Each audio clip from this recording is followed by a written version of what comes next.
Yes, and we are ready for another episode of the Three Thought Podcast. And this week we have Sarah Henches.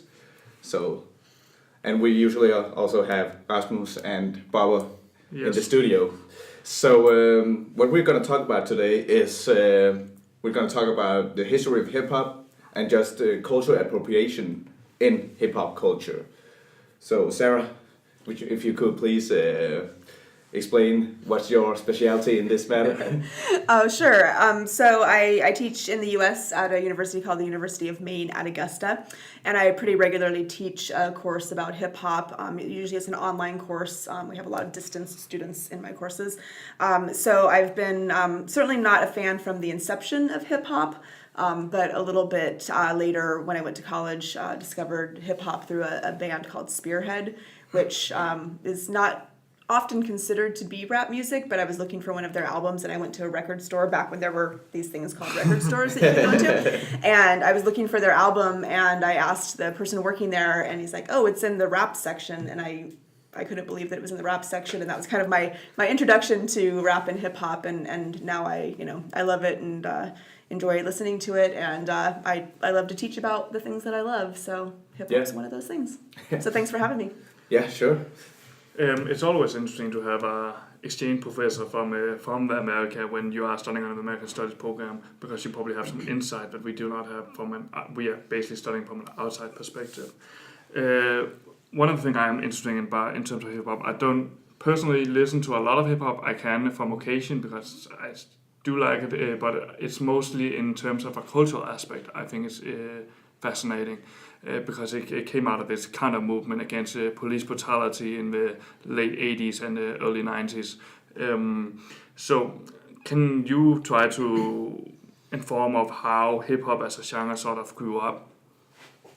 Yeah, and I actually, a couple times I'm probably going to reference a recent show, Patriot Act by Hassan Minhaj. He just had a really great episode a couple weeks ago about hip-hop and streaming. And one of the things that he says on that is that, here's this phenomenon that started as in house parties in the 70s, and now it's this worldwide phenomenon that's being used in a lot of different kinds of ways. So hip-hop really, in part, sometimes we talk about it as something from nothing, even though there's an argument that it's not nothing, but we'll set that aside for a minute. But the idea of something for nothing when you're an oppressed group that's, had, difficulties with police brutality, with economic situations, with unemployment, with, all of this kind of discrimination through American history. And you're left with so-called nothing. And, you get people together, you plug in your electronic equipment into the public utilities, and you start making beats, and people are rapping, which came a little bit slightly later, or breakdancing, or, these different kinds of cultural acts and movements that are in part a way of kind of celebrating life and celebrating, what you do have, and that really turning into then a voice for the voiceless or a voice for the powerless, and a way to speak back to power, so to speak. Yeah, and this is one of the things that definitely attracted me to hip hop, because I've been a hip hop fan as long as I can remember. That was just always something about hip hop.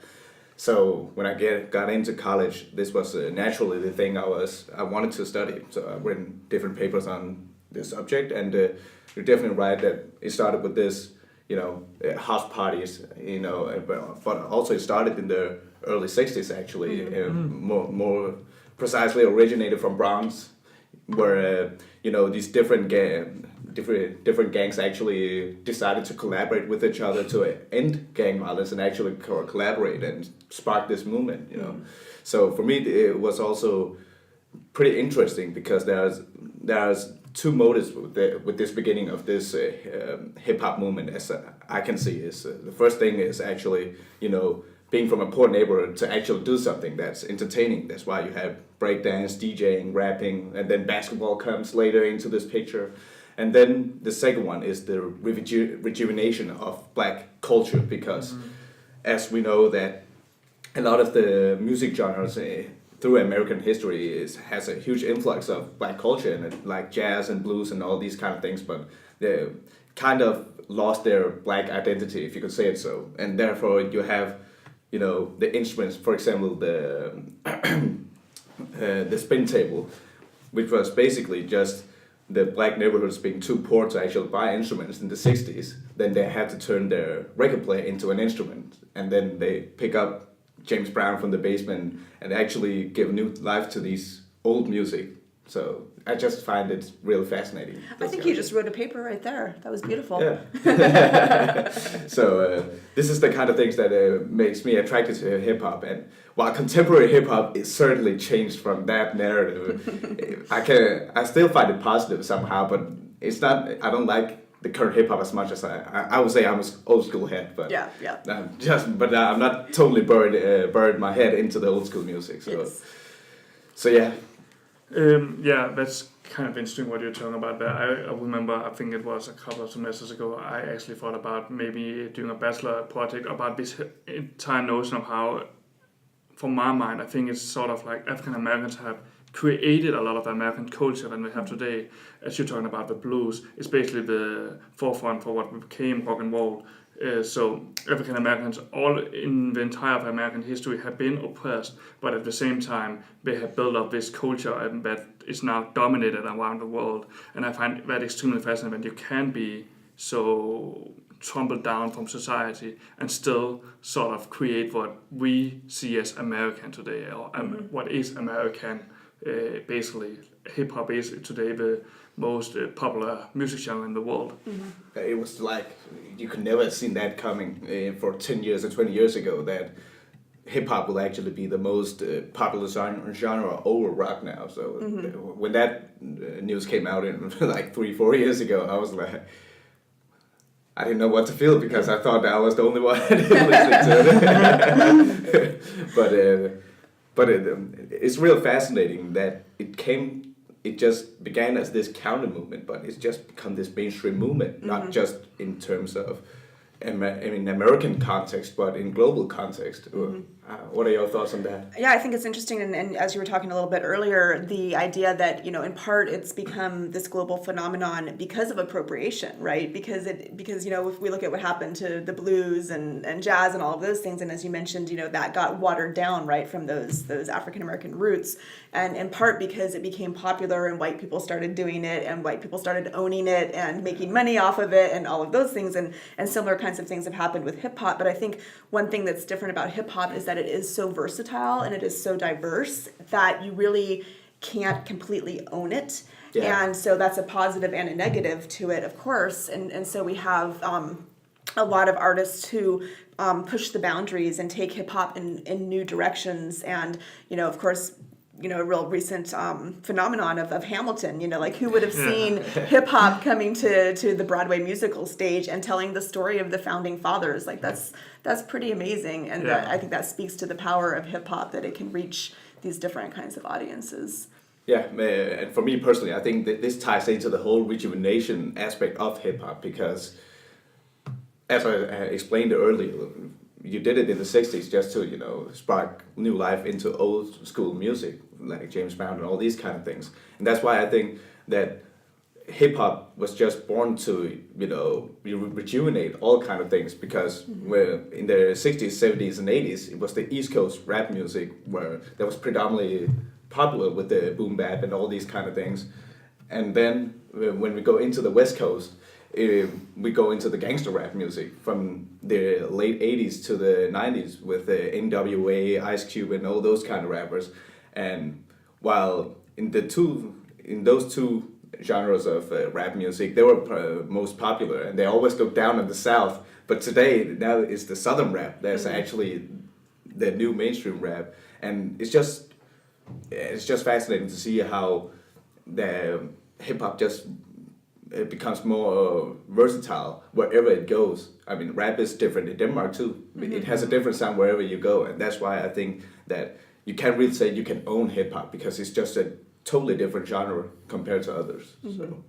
and it can sound so many different ways, like you said, right, depending upon those regions. And you know, I think it's interesting because you mentioned like the East Coast, West Coast, right? And I'm a West Coast girl, so I laugh sometimes about that kind of competition between East Coast and West Coast. And those of us who are from the West Coast, well, no, hip hop really originated on the West Coast, not in the East Coast, which of course, you know, there's many origins to hip hop. But as you mentioned, like the regionalism, right? And so we see in the U.S. that hip hop, you know, coming out of the Midwest with like Kanye West and Common, and then of course we still have prominent artists on the East Coast and the West Coast, the South, and then yeah, as we were saying, that global kind of phenomenon, and especially with the global phenomenon in terms of people who are oppressed groups in other countries, and identifying not just with the sound, but then also like with the message and the power that hip hop has had, you know, in the U.S. I think transfers over to those other locations as well. Yeah.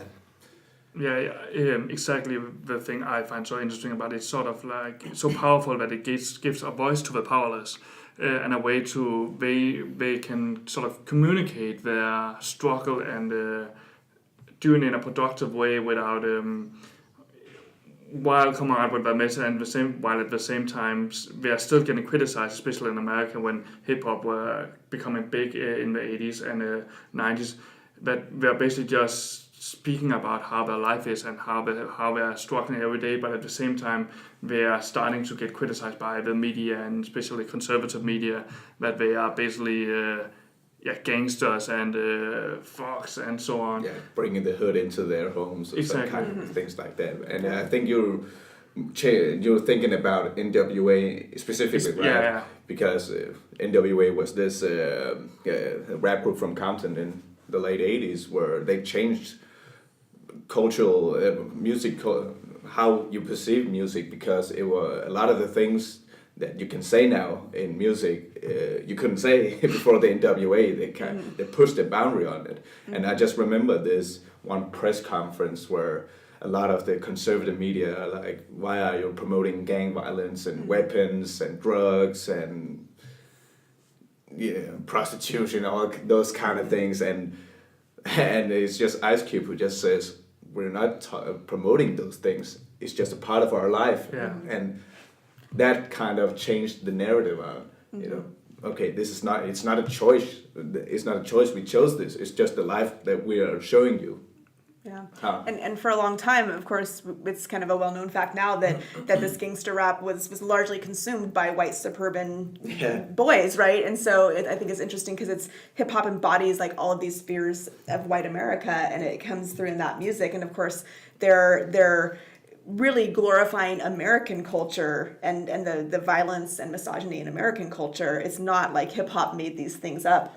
On their own, right? Like they got those cultural cues from the U.S. itself. But I mean, a lot of the white suburban kids basically also listen to hip hop as a big FU to their parents.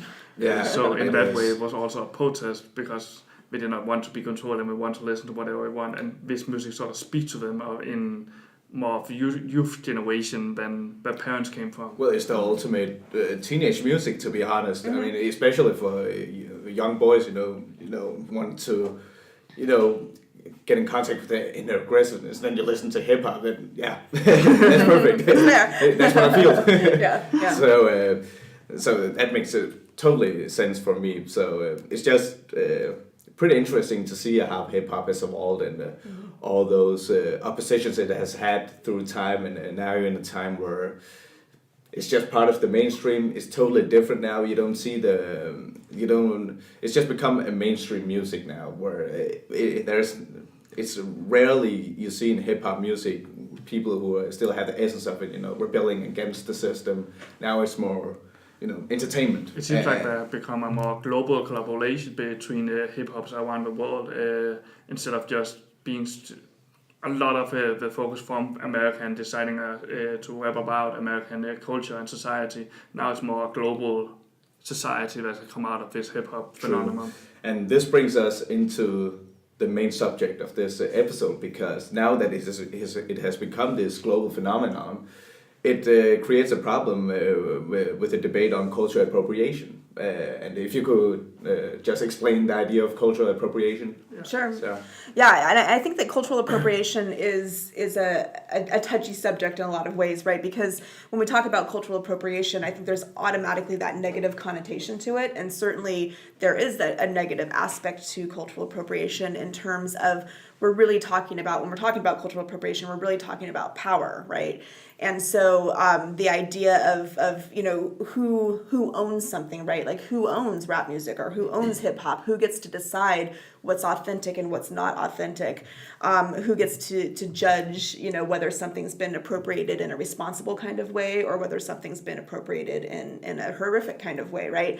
And I think as we've talked about, the growth of hip hop in the 80s and 90s, we saw a lot of that cultural appropriation happening in the US because all of a sudden hip hop is popular and people who want to make money want to get in on that. And so we have, Pizza Hut using, rap music to sell pizza, these kinds of things happening.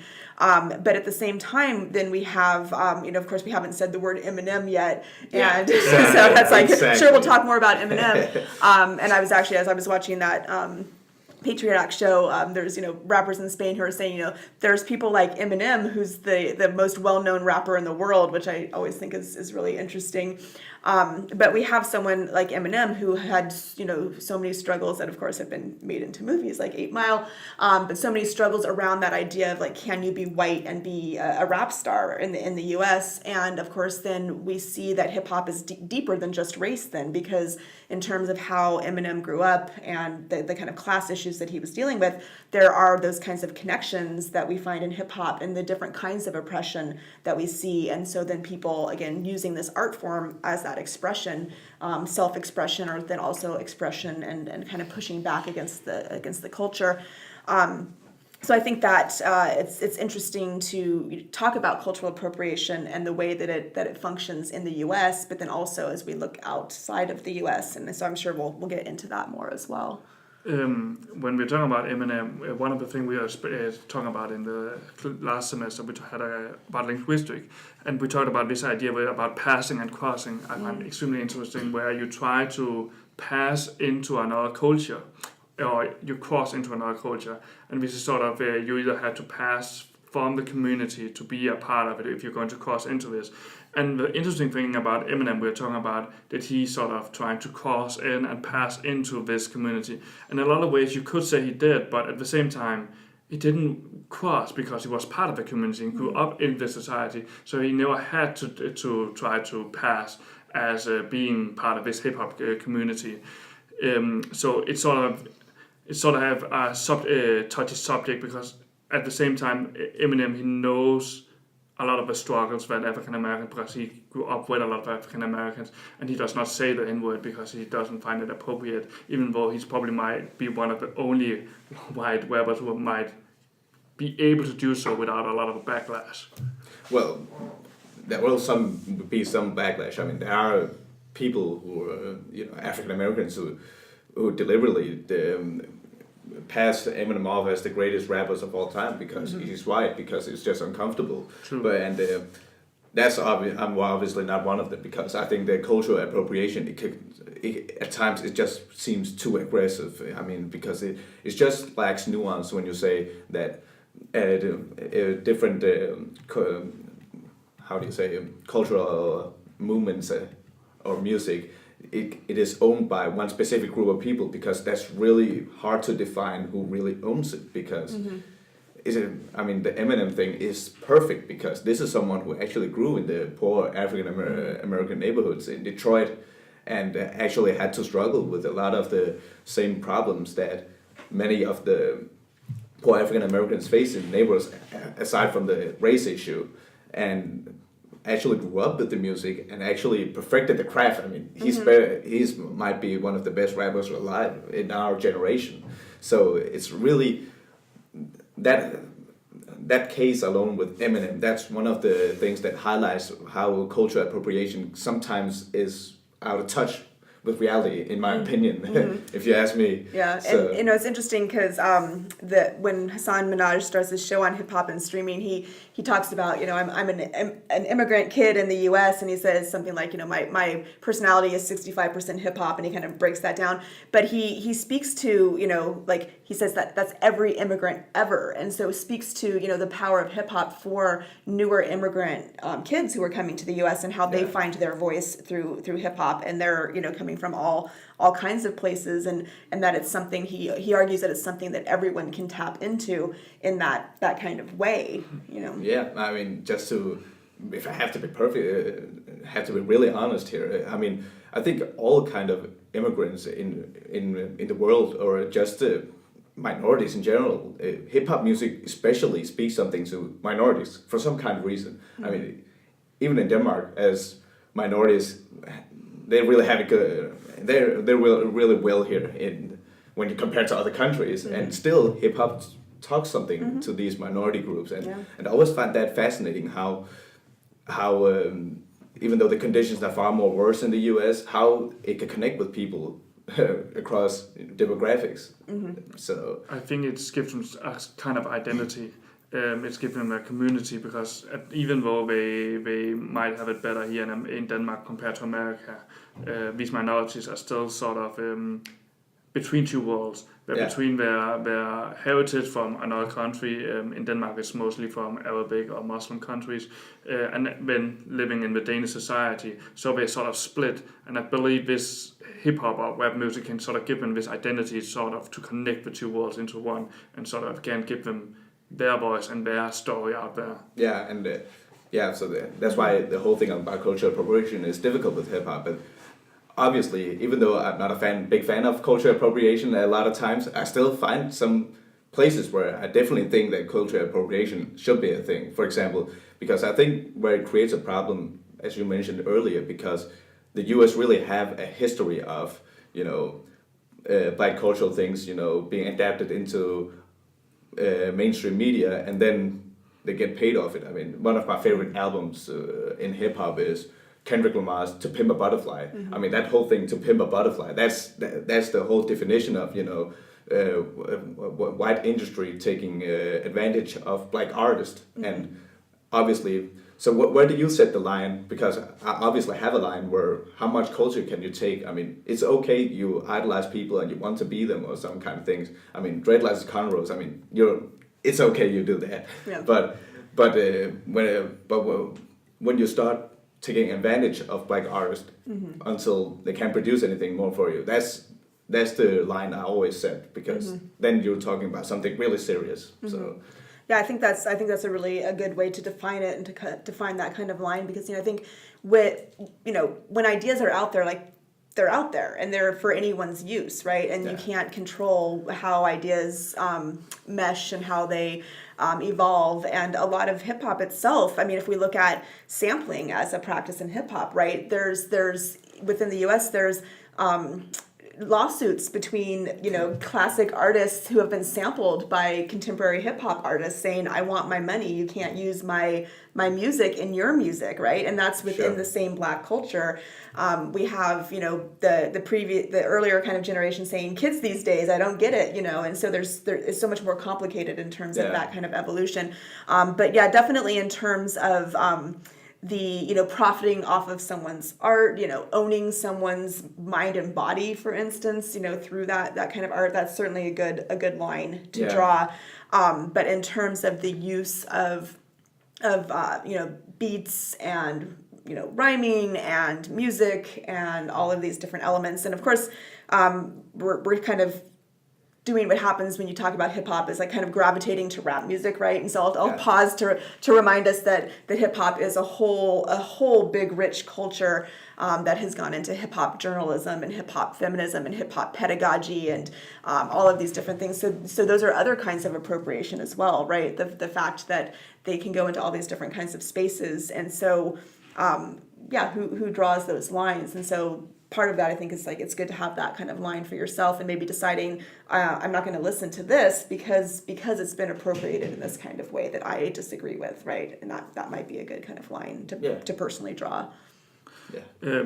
I also sort of agree with Denne in the sense that sometimes I think cultural appropriation goes too far. And one of the interesting things about cultural appropriation is that I think there's a difference between cultural appropriation and cultural appreciation. Because you can be a fan and love something dearly and want to be part of this community. So you talked about dreadlocks. Some people say that's cultural appropriation. That's not to be trying to take power away from people or trying to look down or sort of smash some people. It's because they really love something dearly and they want to be part of it. That's what I would more call cultural appreciation. Whereas when there is this aspect of cultural appropriation where they're basically just trying to monetize this entire idea because it's hip and it's cool at the moment, and then it creates definitely some power structures and some troubles in terms of who gets to own this culture as a whole. Yeah, I mean, one of the things is when we look at the culture appropriation thing, it always seems to be about the white majority taking the minorities' culture, right? And I have seen cases where it's not always the minorities and white people. Sometimes it's also minorities and minorities. I've seen, for example, I used this case with when Erin Corey was here in a previous episode. I think it was her. Yeah, it was. No, it was not that episode. It was just one where we recorded. But we talked about the cultural appropriation thing, where we had this case where Jeremy Lin, who is a Chinese basketball player in the NBA, and in the last 3 or 4 years he has a lot of haircuts and he has dreaded his hair. He's had cornrows and all those kind of things. And then an NBA analyst named Kenya Martin, who was a former NBA player, calls him on this because he was kind of saying he was appropriating on black culture by wearing dreadlocks and cornrows and all those kind of things. Problem was that Jeremy Lin afterwards put a picture on where he explained that he didn't mean to offend anyone and it was just an act of appreciation. And then highlights a picture of Kenya Martin where he had a Chinese tattoo on his shoulder. And then the debate starts. Where do we cross the line? I mean, is it okay to appreciate culture? Is it or is it not? And obviously Kenya Martin came out and said that was bad from his part, and maybe especially because Jeremy Lin then ended with the quote that I actually had a picture of you on my wall, and then it became kind of awkward because he was not trying to appropriate at all. It was just appreciation. So we see this in many places where it just gets too far appropriation, cultural appropriation. So.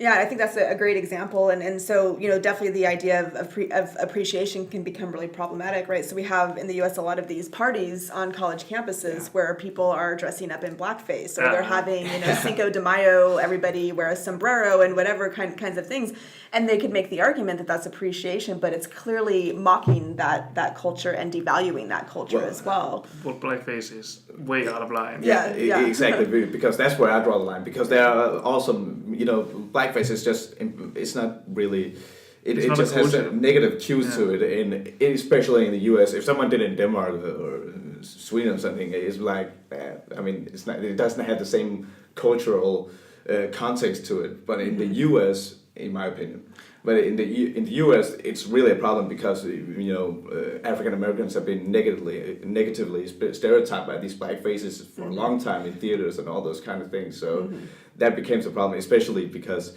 these college parties, these blackface parties, they're usually just negative stereotypes with rappers, cocaine, and all those kind of things. They just put flour on the table and start snorting it or something like that. So obviously that's definitely a line for me there. Yes, I would hope so. But it's sad that I think that there's so much kind of cultural amnesia in the U.S. that kids don't understand that these are things with serious histories and problematic, and they say, well, why can they say the N-word and we can't? It's like this whole kind of debate that goes on and on and on, and so we need to do a better job of educating people about those reasons in the U.S. About the N-word, that's also one of the things we talked about. We find interesting because there's also this divide between African Americans, especially among the older communities of African Americans. They are against the use of N-words in hip hop and rap music. Just completely. Completely, because they think it's sort of taking them back. A lot of these people probably also lived under the civil rights movement, so they know the struggle of getting their the civil rights, and because of that, they think it's kind of taking them back to that time. Whereas younger people more see that they're taking control over the word and taking the power back to themselves. And that's also an entirely fascinating way of looking at how this culture changed and evolved over time, and how they actually split between the communities, either inside the communities.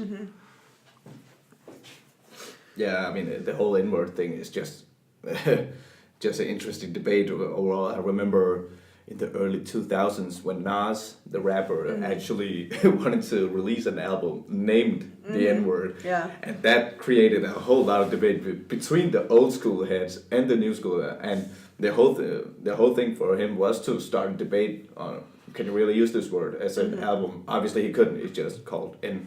Yeah. so he didn't get that passed on, but it really speaks to it. And I also had this personal theory of mine I thought about last year, because the N-word is just so much more sensitive in the US in terms of other countries. I mean, one of the two countries compare in this case is the US and France, because both countries have a bad history with slaves, especially African slaves, the whole Atlantic slave trade and all that kind of thing. So does Denmark. Yeah, not in such way as France. No, but we do have a slave trade, and a lot of Danes do not know that. No, they don't. But it wasn't at nearly the same level as France or the US in that matter. But obviously, most of Europe has been in this trade. And for me, it is interesting because France was also one of those countries who held most to this colonization of the African countries and all those kind of things. But still, I have cousins there, and back 10 years ago when I was a kid, they actually lived in the hoods in France. So I actually had to live with my parents in these homes and play football with all these people over there. And the N-word was not nearly as sensitive in France. And then it sparked to me, how is it so different between those two countries who both have almost equally the same level of racism in their history, in the history of the country? And I can only think about because it's because of these power structures that's in the US compared to the France that there's so much sensitivity around the word still. What are your thoughts on it? Yeah, I mean, I think that, this is debatable, but I think about, the U.S. is really a nation that was founded on white supremacy. Like, it's built into our laws and into our structures from really, really early on. And so language was one of the many ways that people were controlled, right? And so, I think there's a lot to be said for taking a word back. And I think that that's people's rights to take that word back. And of course, there's the debate of, changing the ER to an A and it makes it a different word and all of those kinds of things. But another interesting example, and this is from years ago, but like you were saying, that the word has different meaning in different places, right? So there's examples of, and I'm forgetting the specific locations, but of like a clothing store in Africa using that word as like, in-word clothing, right? And like not having any kind of perception that that's really not okay in the US context. So, language is powerful, and I think that once we start telling people that they can't use a certain word or can't say a certain thing, then they're only going to want to use it more, right? And only going to want to claim that power back. And so it's a huge debate, and I think it's interesting too because there are plenty of rappers and other people in the world of hip hop who don't use the word and can still effectively get a message across. And so I think there's also then of course the examples where it's every other word, right? So there's like the peppering of the song, versus like a strategic use here and there, or finding other language through that expression, or being an artist like Eminem who's saying consciously like I'm not going to use that word because it's not my place to use that word. But then we also have women and I want to talk a little bit at some point about women in Sure. hip hop who use the word as well, right? So it's definitely a contested aspect of language, and I don't think that debate's going to end anytime soon. No, I mean, what I always had this as an extension of my theory that I think that the N-word will become less sensitive as the equality increases in the country, because I know Africans around Denmark, I mean, they don't care at nearly the same level. It's just still uncomfortable because it's just an uncomfortable word because of the history of the word. Right. But it doesn't have the same outrage here. But I think it ends up in this conclusion that in the end, for example, if I was from Africa and if Bob called me that word, I mean, in the end, I still have the same opportunities as him. I still feel that I'm just as equal as him, so he wouldn't mind me. But that's not the case in the U.S., and that's why I think that as more equality becomes a thing in the U.S., I think that word will lose that negative connotation, because then it would just go on to be history, if you could say so. But obviously, we know that. The U.S. is just a continuation of Attributed and sure. All of these different aspects that need to change. But of course, as a country, we still can't come to terms with the fact that we did this thing called slavery, and we still can't fully admit it or apologize for it or have any kind of real debate about even reparations, right? I mean, it's like just as much of an outrage to say reparations, perhaps, as it is to say, some other things. And yeah, it's just people just have different understandings of the word reparation. I mean, but I think that's one of the interesting debates going on in America, because when we're talking about the N-word and white people are saying, why can they say it when we can? A lot of people, they do not understand the connotation the word has, and we do not understand that just because slavery is over and segregation is over, this power the word has and the way the African American community have been downtrodden throughout history is still there. We can still feel it, because racism doesn't just disappear as soon as they get the civil rights. And I think a lot of people also using this argument that African Americans should get over it. They already got the civil rights, they're equals in society now. But we do not understand that things just not just change in sort of a vacuum. It's not just we have slavery, when they remove slavery, then we got the civil rights, and then everything is fine. These things takes time, and when African Americans got their rights to be first-class citizens as the rest of the Americans, they still had a huge disadvantage in terms of economically they were still in the low end of Americans, because they have been there for centuries, and you don't just get out from slavery and the civil rights and just become middle class from one day to another. It takes generations unless you try to do something. I mean, I wondered this a whole lot of time. I just like philosophy, But the whole thing about how do you come to end of slavery, and there, especially among people who are obviously against racism, I see the fence here where the fence lies between two kind of opinions, where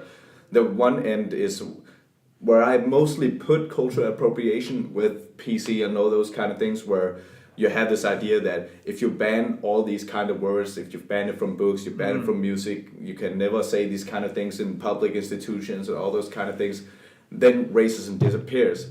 I'm not one of those on that side of the fence, because I really think that if you just ban those words or prevent white people or Asian people from wearing black cultural artifacts or any kind of things, I don't think you're gonna solve the racism thing, because then you're just shutting down the debate. Yeah. I'm more in the line where you have to talk about those kind of things. You have to spark debates on it. You have to, borrow things from each other's cultures, because I mean, just in early human history, I mean, cultural appropriation was not it wasn't like when two different tribes met each other. The whole thing about a peace offering was to lend people some of their culture.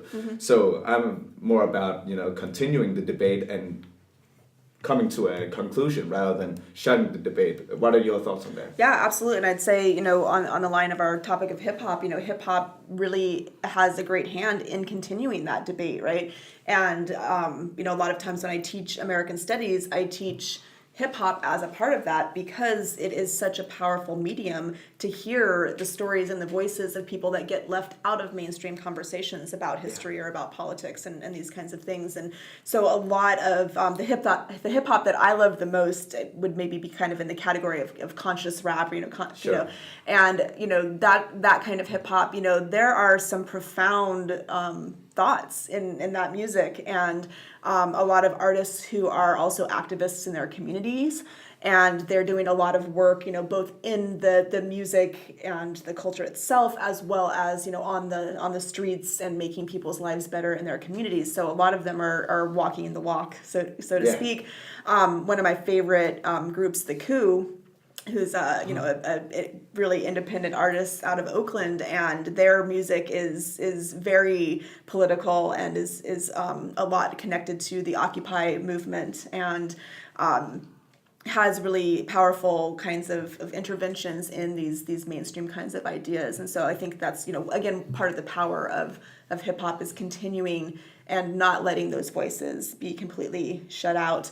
And I think and perhaps I'm just not up on current hip hop enough, or maybe it's changed in some ways. But I find it interesting that a lot of music came out in the debate about George Bush and the problems with George Bush, and maybe Trump is just too easy of a target to make diss songs about or something like that. I mean, I think it was only during the first phases of Trump's presidency. Yeah. It was more during the elections, I think, rappers were kind of bashing him. But once he got elected, it just... I mean, I think it's because Trump is doing a better job of, creating a better reputation by himself. Right. but that's just my opinion. But Yeah, so. Trump is a curious case because he doesn't seem like he knows what he's doing, and I don't believe he knows what he's doing.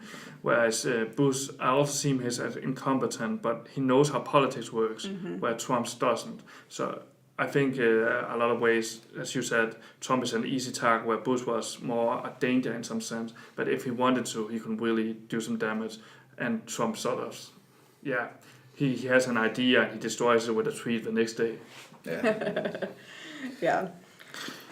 There's this interesting example that, again, is from the Hassan Minhaj show. And so, we still definitely see that hip hop pushing against, contemporary politics. And so one of those most recently being Childish Gambino, This Is America, and that really super powerful video. It is. And so he talked about on the show the idea of appropriation, and how we've talked about, we see current kind of minority groups using the platform of hip hop and rap music to push back, and so he uses this example where then we have these dictatorships who are realizing and recognizing the power of hip hop and realizing we can't squash it, right? So then they try to appropriate it.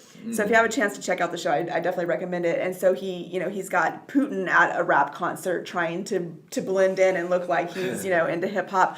But the example that I enjoyed the most was in Thailand, and it's this song by this group, Rap Against Dictatorship, and they are accessing American hip hop through YouTube and getting inspiration there. Yeah. And this video that they have, they're trying to do it in this kind of one take, like Childish Gambino's "This Is America," and having symbolism from massacres that have been wiped from history books. So it's a very similar kind of thing that we see happening with hip hop in America. So it's kind of a rejuvenation process, right? Of history. Yeah, exactly. Yeah. And so then, of course, we've got the Thai government who's putting out a rap song like Thailand 4.0, right, and trying to compete. But I think when we talk about cultural appropriation, in some ways, hip hop culture is kind of self-correcting in a way, right? Because if something's not authentic and if it's not good music, right, the community is not going to accept it, and so it's not going to have that kind of power. And so Thailand's government certainly can't compete with the grassroots movement of the people who are making these protest songs, right? That's one of the things with hip hop, because hip hop definitely has definitely is about the concept of authenticity. I mean, really tell the things how you really perceive it, and maybe that's why you use the word self-correcting. So that could be. Yeah, in a lot of sense, I believe even earlier hip hop sort of this what you might call appropriation, like Vanilla Ice. Today he's mainly seen as a joke or a meme that people are just making fun of him because. Yeah. Looking back on it, it's ridiculous what he did, and the music is, in my personal opinion, not very good. No, I mean, there's a running joke that it's still the white people in the 30s or 40s that remember Vanilla Ice, because I remember the movie Step Brothers. Have you seen that movie with Will Ferrell? Yeah, I have seen it. Oh, okay. They had this one scene where, because Will Ferrell and his stepbrother is like 40 years still living at home with their parents. And the parents are still talking about how Vanilla Ice was such a great artist in the 90s and all those kind of things. So there's a running joke in there, but Yeah. I mean, even Vanilla Ice today, he's more like, I mean, he's far from a rapper today. I mean, he's just. He had a TV show, Yeah. but it's a joke, right? Yeah. He is a joke, like that blip on the radar of Yeah. . I mean, even someone like MC Hammer, who was in many ways just a one-hit wonder. I mean, Yeah. as soon as people just deviate from authenticity, it just seems to backlash. Yeah. I think so. Yeah. And So- that's maybe why Kendrick Lamar is so very popular and popular enough that he can win Grammys and do this kind of thing. Yeah, and if you really think about it, I mean, he's authentic in a way that Compton rappers usually aren't. I mean, because when you associate Compton rappers, they're usually into the gangster rap and Dr. Dre, Ice Cube, and all those kind of things. So just was so heavily influenced by NWA and the West Coast music afterwards. And then Kendrick Lamar comes along, who's much more, his music is much about personal existentialism and how he feels that the way the Compton is shouldn't be. I mean, Compton shouldn't be where it is right now. So I mean, authenticity really does have a big role in hip hop, and after Kendrick Lamar, a lot of the conscious rappers, comes along. Throughout, how have hip hop sort of evolved? You talked about sort of female hip hop, because in some sense, hip hop has mainly been a male dominated field in a long time, and especially in the last 8-10 years, a lot of more female hip hop artists have come forward and gained a lot of success. So how have this genre sort of evolved or changed over time? Yeah, it's interesting as I was thinking about our conversation about cultural appropriation, and I was thinking about women and specifically women rappers, because again hip hop is this much bigger culture, but women rappers, and so are they appropriating hip hop? Because if hip hop is this very masculine, I think earlier you mentioned this kind of like aggressive, the rap battle is built right into it. A lot of it is about performing masculinity.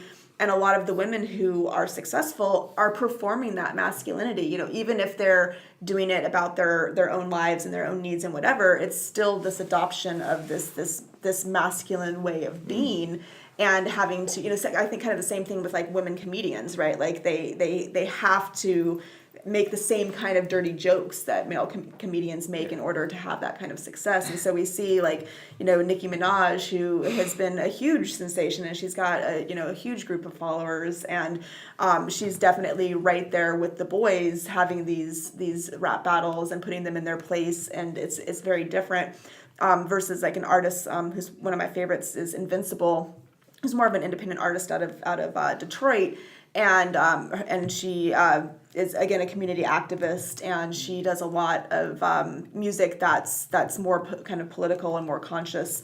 But yeah, I'm not good at name dropping or being super current. But I think also like YouTube has made a lot more space for women to enter that game. But I think also in terms of looking at that bigger culture of hip hop, we have a lot of women who talk about how, we love hip hop despite the misogyny. We love hip hop despite the way it treats women, and you find your own, kind of interest in the music. You find your own connection with the music, and you turn it on its head as well. And so there's a lot of women who use hip hop like in the classroom to teach young women of color and young men of color about the kinds of issues in their communities that they wouldn't, always get to talk about in that kind of space. So there's a lot of, I think, different kinds of uses of hip hop, even if we don't see, the predominance of women rappers like we see men. I mean, it's funny you say that. I definitely know that. A lot of women obviously love hip hop and see past this misogyny or something, eh? But that's actually one of my criticisms against hip hop is actually the female rappers, because I haven't seen many female rappers who are actually, where I feel like they completely speak for independence of women, because. This is maybe my opinion, but I think a lot of female rappers are actually always hypersexualized. And when we talk about hip hop, I mean, if you go to early hip hop with Lil Kim, Nicki Minaj, we have Cardi B today, who are just hypersexualized characters. I mean, I remember this one scene actually. I think this happened in real life. That's why they put this in the movie, in the Notorious movie about the Biggest Smalls. But him and Lil Kim actually had a relationship, and they had this one scene where he wants her to rap. Was before he knew she could rap. He didn't really know it, but then she starts rapping, and she raps about like, if you could say, culture appropriating on men, being hyper masculine and all that. And he says, "Well, it doesn't sound good when you say it. You got to be more sexy." And then she just raps about being hypersexual, and then she built her career because he said you need to be more sexy when you rap. And where I really appreciate female rappers like Rhapsody, who has a song in Kendrick Lamar's "To Pimp a Butterfly," and where she actually has something to say about being an independent woman who don't need to be hypersexualized to have a rap career. So that's one of my criticisms. So when you talk about female rappers and sort of the feminine sort of side of female empowerment, one of the interesting cases, and she's probably not a rapper, but Beyonce is basically this female who is all about empowering female, especially minority women. So in that sense, I don't know a lot about hip hop as you do, but in that sense, she's probably the best example of this female artist who's also promoting empowerment for minority women or women in general. But at the same time, she also are sexualized in a lot of ways. But I think she's sort of trying to take control over her own body in that way. That's why I use the word hypersexualized, because you can be sexualized. I mean, it's pretty normal. so for example, this is the one thing about. I had this case where Nicki Minaj, Anaconda. You remember that music video? Great music video. I've used it in 2 classes so far. This okay. Yeah. So that video, right? And when she got called upon, why basically it's just about that men loves big butts. That's what the song is about. And then when she got called upon, she said, "It's okay. It's because she made the song to empower women." But when you say that "fuck those skinny bitches" on your song, that's not longer women empowering. That's when you talk about women with big butts are better than skinny butts, and this is where I get sometimes confused, because. And it is confusing, and so it's confusing in part because if we look at, I think it always comes back to these larger structures that we're navigating, right? And so patriarchy absolutely rules hip hop just like it rules, other aspects of American culture. And so we've got this like negotiation of space where, in order to be a successful woman in hip hop, you have to be hypersexualized, perhaps, or men have to make the space for you on their album or make space for you on the track, right? And so there's not that kind of independence in the industry yet. And then we have, Beyonce, which, she's certainly not a rapper, but she's certainly part of hip hop culture for a variety of different reasons. And so she has a much more kind of mainstream feminist message to that. And to your confusion, the debate about sexuality and women using that sexuality, it is such a split debate. Like even within feminist circles, it's kind of the same. Like we're talking about like old school versus new school hip hop and differences. similar kinds of ideas within feminism, where there are feminists who say, you know, stripping is not empowering, it's exploitation. And on the other side, we have feminists who say stripping is empowerment, not exploitation, right? And so you can have those two diametrically opposed viewpoints in the same conversation with the same general ideology of feminism, right? And so it's frustrating, and it's, you know, I think we'll see, again, as we see more equality in different kinds of ways growing, we might see changes in that landscape of who's allowed to participate and how they're allowed to participate. One of the interesting things you said, which kind of reminded me a lot of my friends who absolutely love hip hop. On the Kanye West album, My Beautiful Dark Twisted Fantasy, there's the Great album. Yeah, there's the number called Monster when Nicki Minaj in it, and most people agree that's probably the best verse in the entire album. A lot of people say that. Mm-hmm. Even Kanye, I believe it was an interview, he talked about how he considered removing her part from the song because he will steal all of the spotlight from him. Because he knew that was the best part of it, but he decided to let it in because it was a way to sort of boost her. So there's still this idea that she should not take the spotlight from him. So he sort of gives her, it's like a gift sort of. He gives her the spotlight instead of just taking her away. I find that kind of interesting because most people agree that her verse is probably the best thing she's ever done. Yeah, I mean, just a fun fact. She actually mentions my home country in that in that verse. But I definitely think. Usually, I'm not into the whole.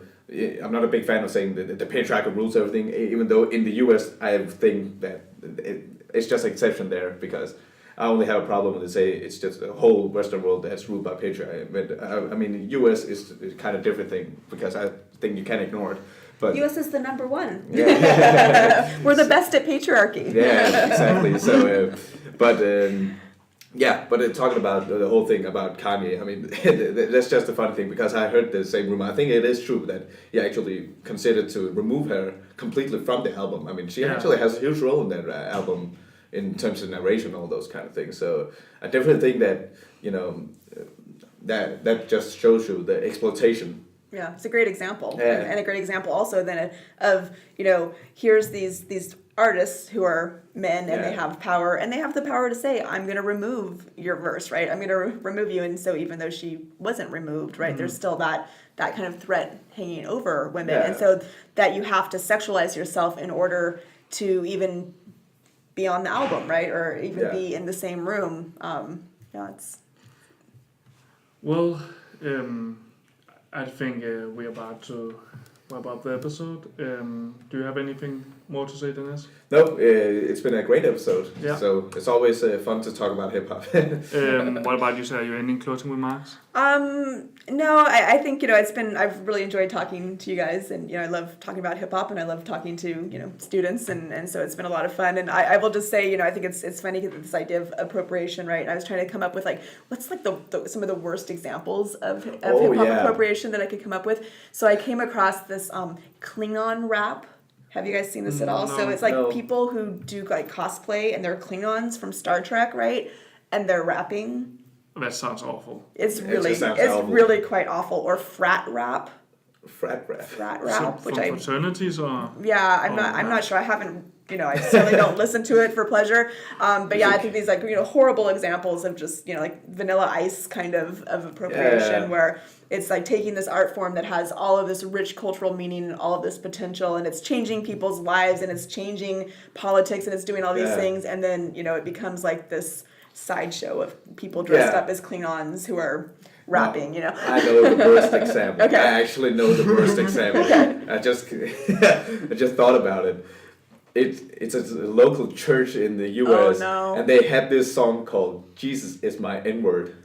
Oh my god. Okay, you win. I mean, I actually play the soundtrack here. I have to look that up afterwards. Yeah, I mean, this is actually one of the corniest things I ever heard, and I just wonder how they got out of how they succeeded. Yeah. Wait.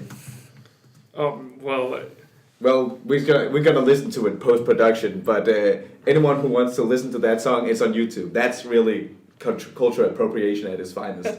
Well, I think we're going to end on that note. Yeah, Jesus is my N-word.